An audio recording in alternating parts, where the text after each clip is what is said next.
We've seen several dirt late model teams make significant turnarounds in recent weeks, but with so little national tour races happening, are we getting accurate views of where they are with their performance? We'll talk about that today, plus Knoxville's stacked list of weekly competitors and how the Iowa track is really becoming an oasis for weekly competition. Let's go.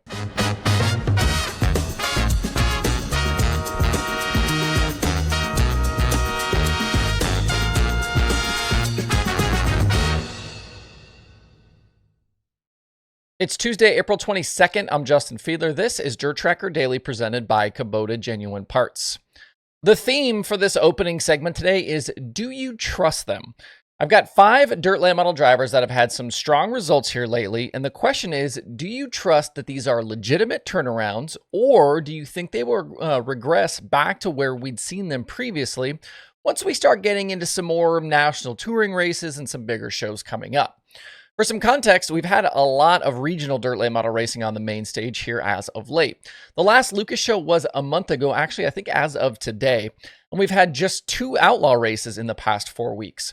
That doesn't mean we haven't had some very good fields of cars, but outside of the Illini 100, we haven't really had a full field of national tour guys at any of these other races. The 5 drivers I want to ask you about today are Mike Marlar, Hudson O'Neal, Erb Jr, Carson Ferguson, and Brandon Sheppard. And we'll start first with Marlar. Solid runs in March at I-75 with Hunt the Front and Smoky Mountain with the Outlaws. But at Atomic, he flipped to an Infinity chassis from the Longhorn. And in the races since, not including this past weekend, he went 4th, 2nd, 4th, and 3rd. That happened between Lucas, Northern All-Stars Racing, and that unsanctioned show at Wheatland.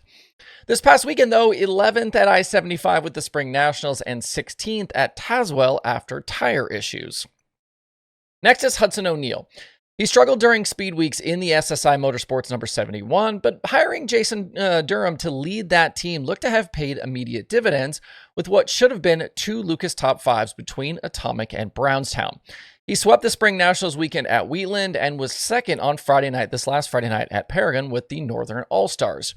And he did outrun Brandon Overton and Jonathan Davenport at Wheatland, which is no small feat that cannot go unnoticed here. But neither Paragon or Wheatland were full-fledged touring fields. So again, do you trust them?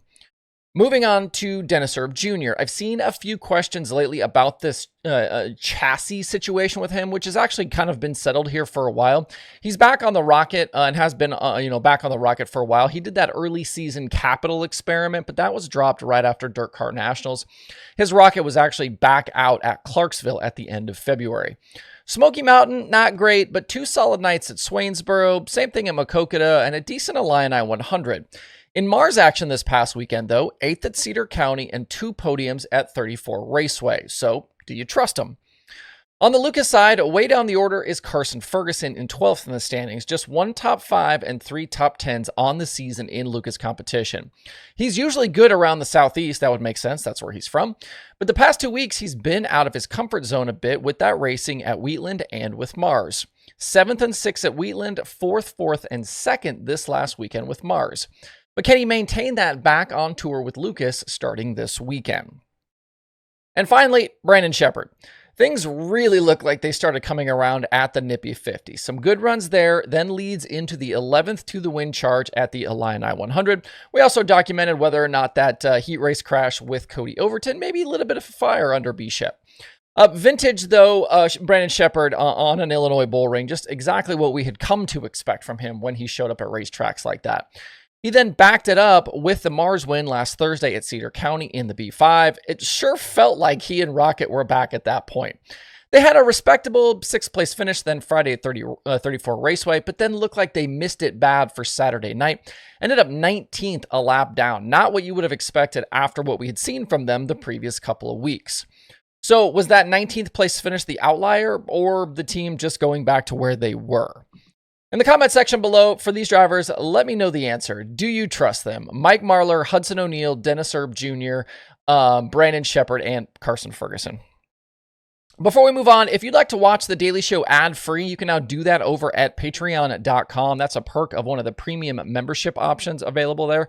And if you don't know what ad-free means, it means ad-free. There's no ads in it, no YouTube ads, no Facebook ads, wherever you're watching this, no podcast ads, and no ad reads from me. You just get the content.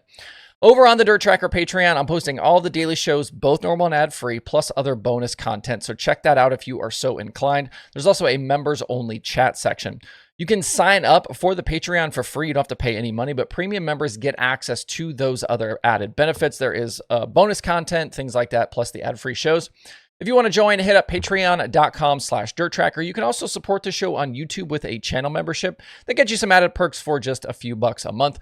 Click the join button at youtube.com/DIRTRACKR for more information on how to sign up there.